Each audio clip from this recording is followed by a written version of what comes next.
वास्तव में ये दोनों अज्ञान ही है।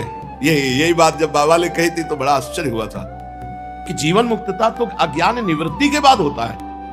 जीवन मुक्त हो गए तो बोले बंधे थे क्या? बोले नहीं, तो भी मोक्ष किस बात का हुआ? जब तुम बंधे ही नहीं थे तो मोक्ष किस, छूटे किस बात से? तुम्हारा बंधन जैसे झूठा था ऐसे छूटना भी झूठा था, तुम पहले ही निर्विकार चिदानंद स्वरूप। वास्तव में दोनों नाम अज्ञान के ही है, बंधन और मोक्ष।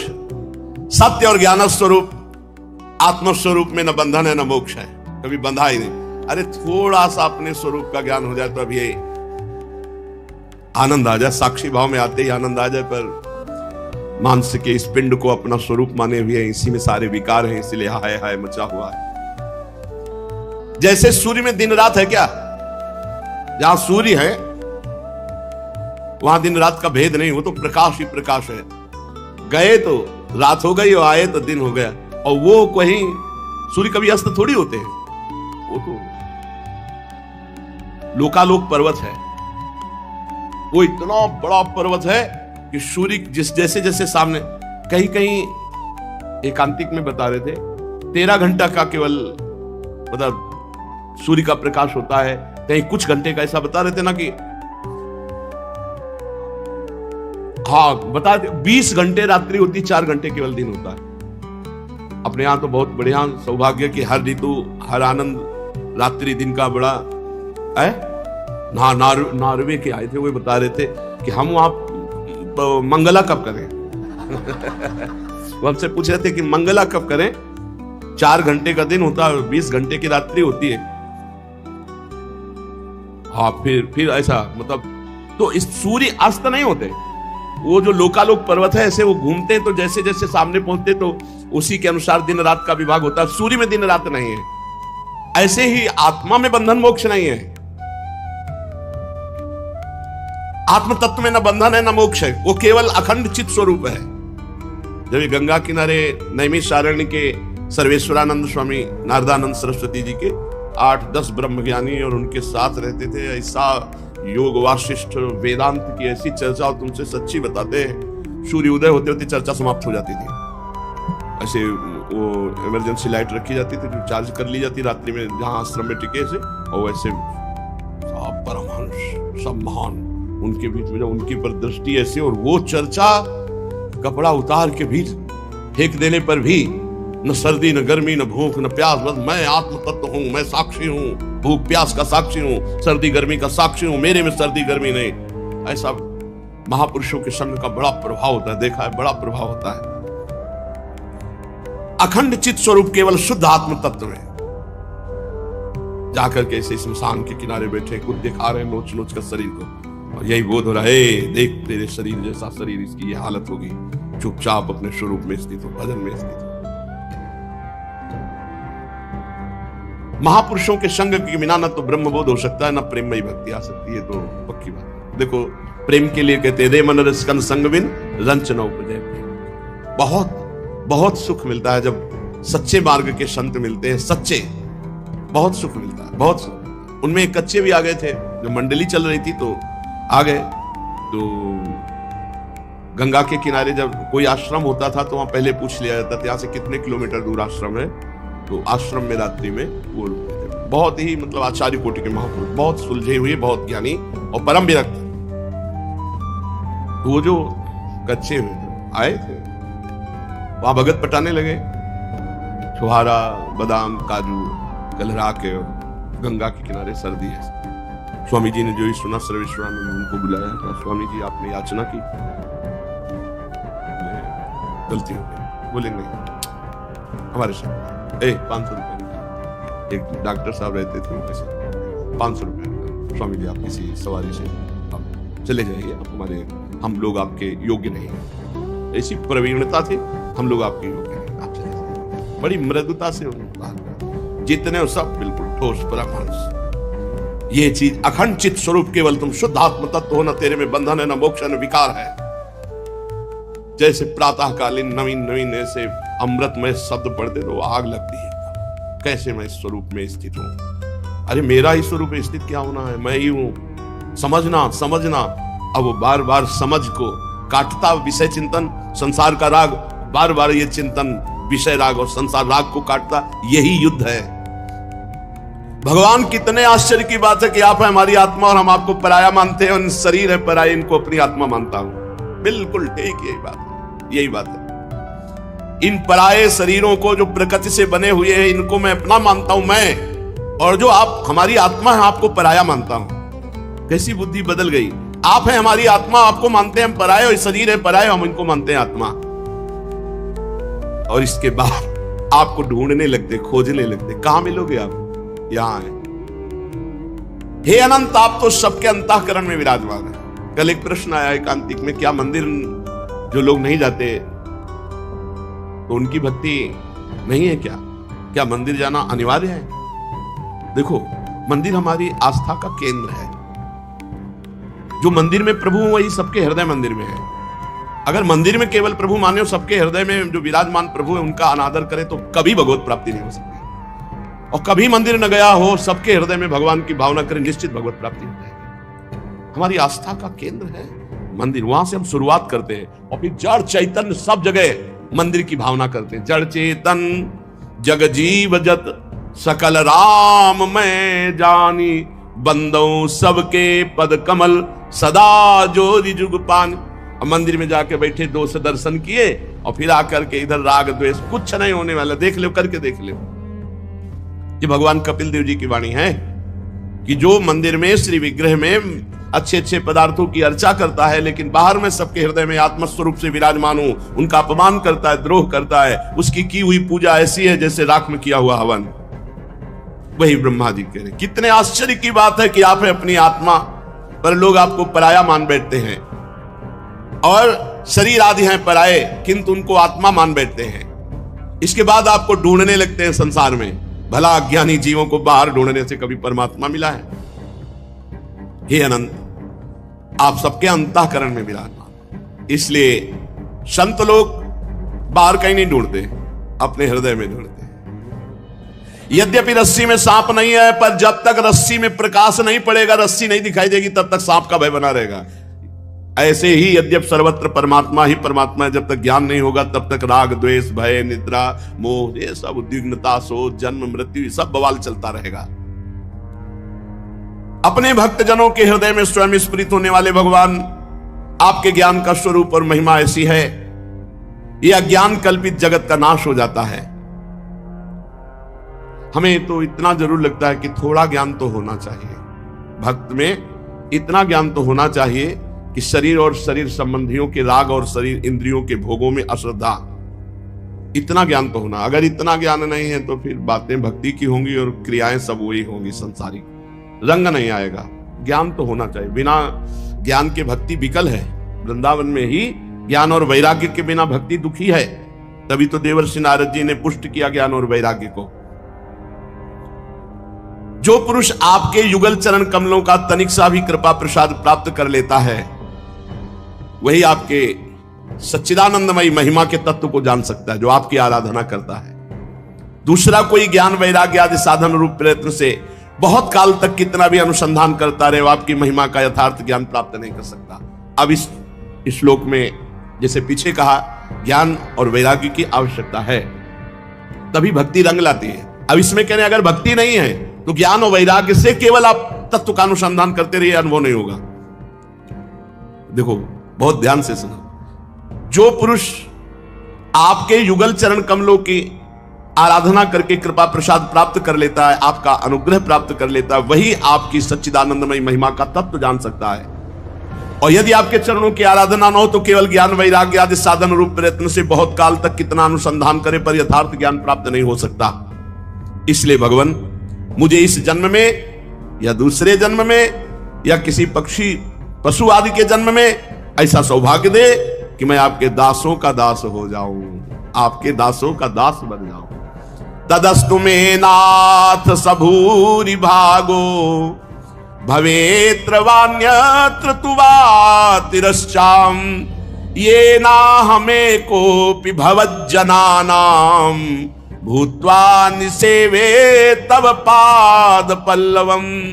अहो तिधन्या ब्रजगो रमण्यः, स्तन्यामृतं पीतमतीव ते मुदा, यासाम विभो वत्स तरात्मजात्मना यत्तृप्तयेद्यापि न चालमध्वरा अहो भाग्यम नंदगोप ब्रजौकशाम यनमित्रम परमानंदम पूर्णम ब्रह्म सनातनम।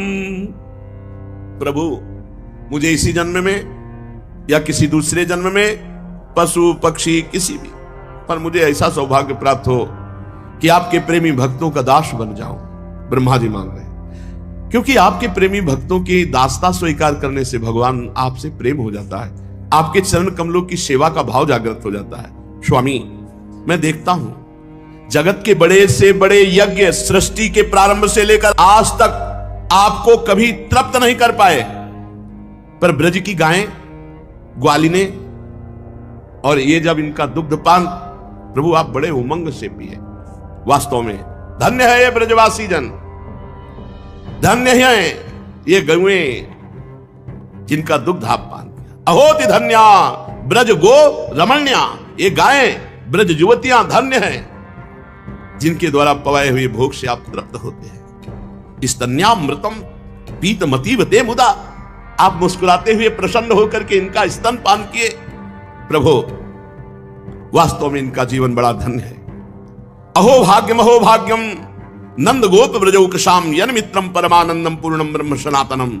अहो नंद आदि ब्रजवासी गोपों के धन्य भाग हैं, वास्तव में उनका अहो भाग्य है क्योंकि परमानंद स्वरूप सनातन परिपूर्ण ब्रह्म आप अपने उनके सगे हैं, सुहृद हैं। हे अच्युत, इन ब्रजवासियों के सौभाग्य की महिमा तो क्या वर्णन करूं। मन आदि 11 इंद्रियों के अधिष्ठात्र देवता के रूप में रहने वाले महादेव आदि हम लोग बड़े ही भाग्यवान हैं। क्यों? क्योंकि इन ब्रजवासियों के मन और इंद्रियों में बैठ करके हम आपका रसास्वादन करते हैं। आपके चरण कमलों का अमृत से भी मीठा, मदिरा से भी मादक, मधुर मकरंद रस पान करते रहते हैं। जब उसका एक एक इंद्रियों से पान करने वाले हम लोग धन्य धन्य हो रहे हैं, तब समस्त इंद्रियों से उसका सेवन करने वाले ब्रजवासियों की तो बात ही क्या है। प्रभु एक कृपा कर दे। तद भूरि भाग्य मिहि जन्म किमप्यटव्याम यद गोकुले पिकतमांघि रजोभिषेकम यज्जीवितम तु निखिलम भगवान मुकुंद त्वद्यापि यत्पद रजः श्रुतिमृग्यमेव। कृपा कर दो प्रभु, इस ब्रज भूमि में कहीं मुझे कोई भी घास लता कुछ भी कीड़ा मकोड़ा कुछ बना दो। ब्रह्मा जी मांग रहे, क्या अपने को इस बात का हृदय में अनुभव नहीं हो रहा कि हमारे ऊपर प्रियाजू की कितनी कृपा, मनुष्य रूप में बनाकर ब्रजमंडल में लाए। ब्रह्मा जी मांग रहे हैं, प्रभु मुझे इस ब्रज भूमि में गोकुल में किसी योनि में जन्म दे दो, किसी योनि में मेरे सौभाग्य खुल जाएंगे। क्यों? क्योंकि यहां घास तिनका कीड़ा मकोड़ा पशु पक्षी कुछ भी बनूंगा ना, तो यहां ब्रजवासियों की चरण धूलि उड़कर आएगी, हमारे ऊपर पड़ेगी। इन प्रेमियों की चरण धूलि अपने ऊपर जब पड़ेगी प्रभु, तो मैं धन्य धन्य हो जाऊंगा। तद भूरि भाग्य मिहि जन्म किमप्यटव्याम। कोई भी कितना हमें सौभाग्य दिया श्री जी ने बिना मांगे कि हमें वृंदावन, समस्त तीर्थों और पुरियों का मुकुट है ब्रज धाम, और ब्रज का मुकुट मणि है वृंदावन धाम। मणि में वास दिया है और मनुष्य जन्म बना के वास दिया। इसीलिए ध्रुवदास जी कहते हैं, बार बार तो बनत नहीं यह संजोग अनूप मानुष तन वृंदा विपिन रसिकन संग विरूप। मनुष्य का शरीर वृंदावन धाम प्रिया प्रीतम की उपासना रसिक गुरुदेव की कृपा, ऐसा बार बार संजोग नहीं बनता।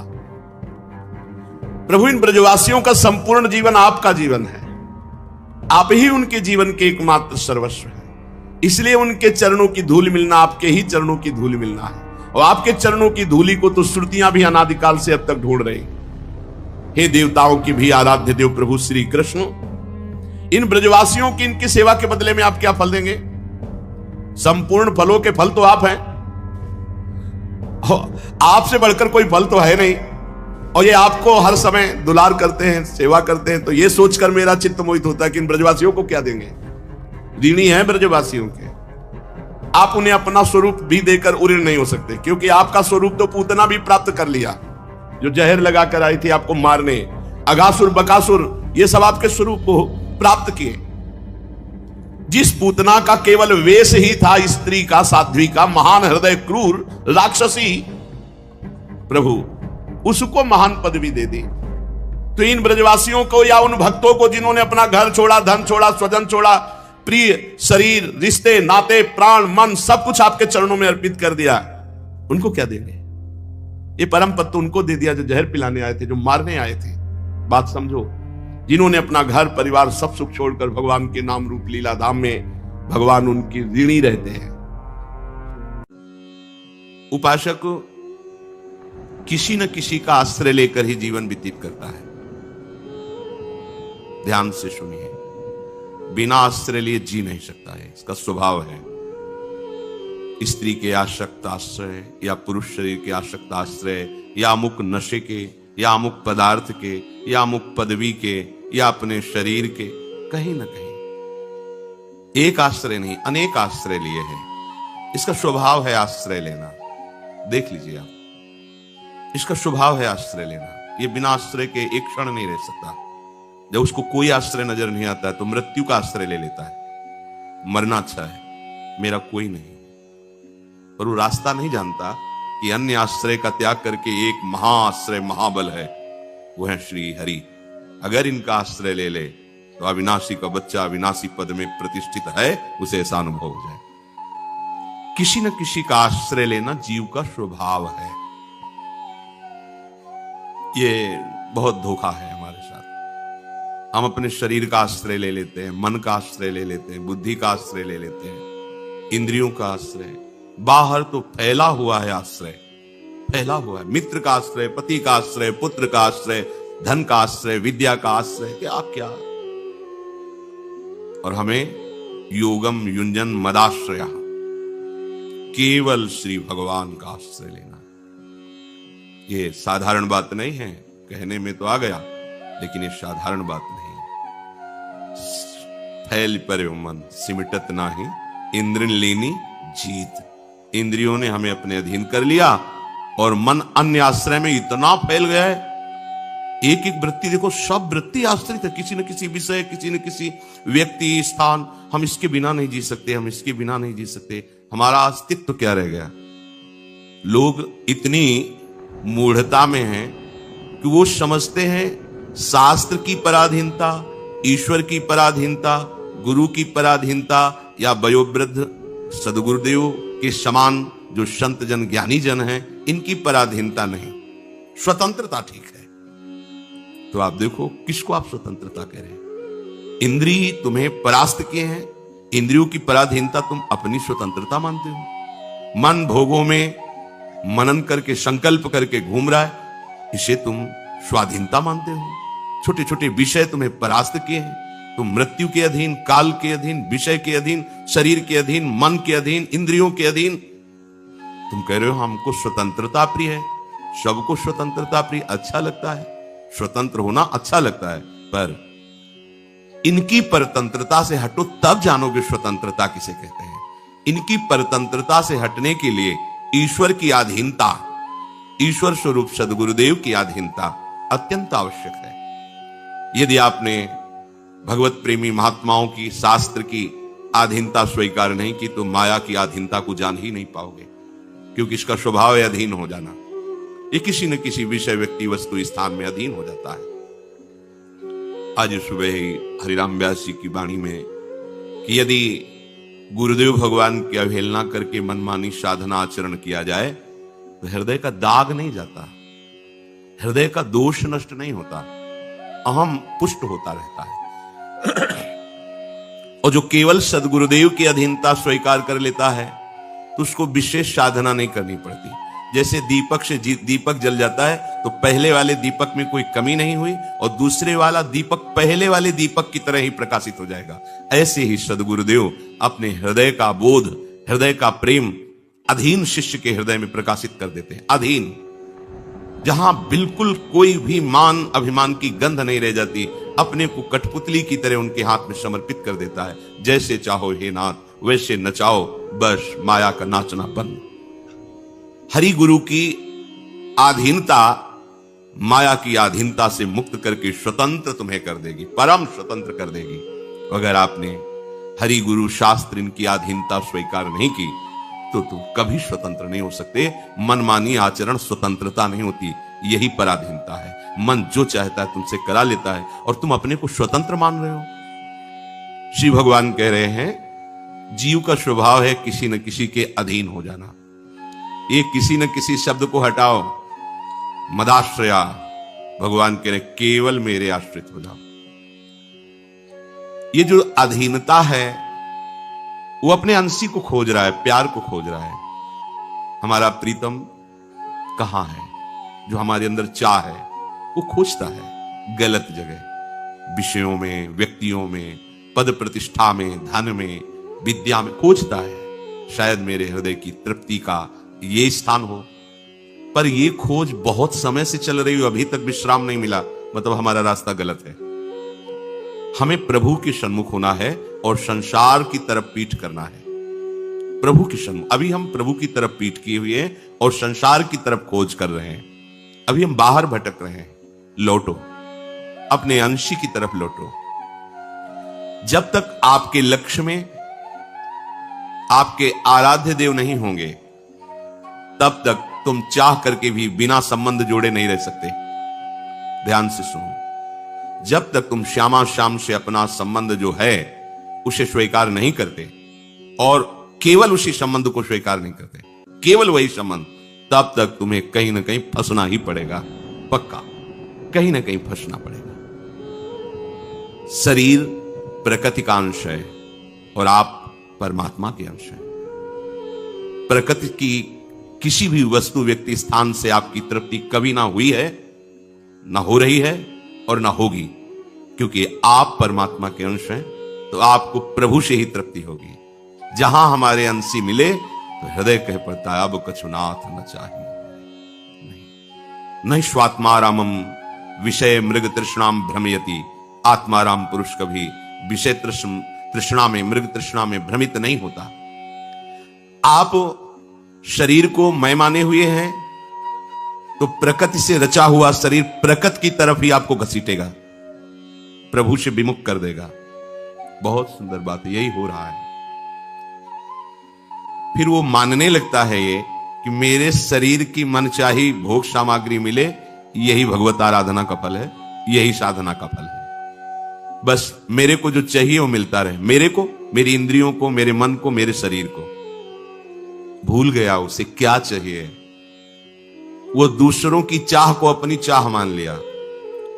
प्रकृति के बने हुए शरीर से, प्रकृति के अंतःकरण से, प्रकृति के आकर्षण को अपना आकर्षण मान लिया। मुझे ये चाहिए नहीं।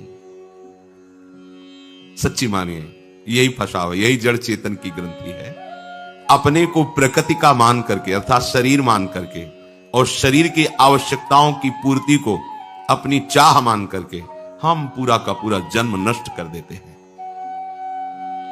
अंदर से ही रहता है कि अगर मेरी चाही वस्तुएं मिलने लगे, चाहे भोग मिलने लगे, तो मैं निहाल हो जाऊंगा। आप विश्वास कीजिए, जो आप चाह रहे हैं वो किसी को सब कुछ प्राप्त है, लेकिन वो आपसे ज्यादा जल रहा है, क्योंकि उसकी और बड़ी चाह हो गई है। जिसको आप देखकर आकर्षित हो रहे हो, उसी वस्तु को भोगने वाला किसी और वस्तु की तरफ देख रहा है, क्योंकि वहां उसको तृप्ति ही नहीं मिली, क्योंकि है ही नहीं।